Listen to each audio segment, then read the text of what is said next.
ঢাকাই সিনেমার চিত্রনায়িকা মাহিয়া মাহি কাজের চেয়ে ব্যক্তিগত জীবন নিয়ে বেশি আলোচনা সমালোচনায় থাকেন এই অভিনেত্রী।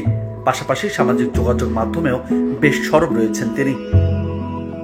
তার জীবনের নানা মুহূর্তেও তুলে ধরেন ভক্তদের মাঝে। কোথাও ঘুরতে যাওয়া হোক বা আচার অনুষ্ঠান, নিজের ব্যক্তিগত জীবনে নানা মুহূর্ত উঠে আসে অভিনেত্রীর টাইমলাইনে। সম্প্রতি এই অভিনেত্রী একটি ইঙ্গিতপূর্ণ পোস্ট দিয়েছেন, যেখানে মাহিয়া মাহি উল্লেখ করেছেন, খুব সুন্দর একটা সংসার গোছাবো, ঠিক আছে, কখনো লবণ কম, কখনো বেশি, কখনো ভাত গলে গিয়ে যাও হতে হতে একদিন খুব মজা রান্না করতে শিখে যাব তোমার জন্য।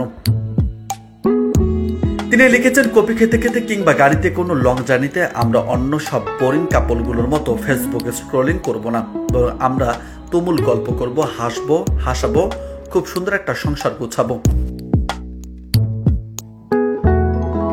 শেষে তিনি বলেন, সিনেমার নায়ক নায়িকাদের মতো ভালোবাসা না থাকুক, প্রচন্ড মায়া যেন থাকে সেখানে, যে মায়াতে আমার ভেজা চোখ তোমার ভেতরটা দুমড়ে মুচড়ে দিবে, যে মায়া আমাদের মৃত্যুর অবধি একসাথে রাখবে। অভিনেত্রীর এমন পোস্টের পর গুঞ্জন উঠেছে, আবার গোহার বাঁধতে চলেছেন মাহিয়া মাহি। তবে এ বিষয়ে এখনো বিস্তারিত মুখ খোলেননি এই অভিনেত্রী। নিউজ ডেস্ক, বার্তা 24।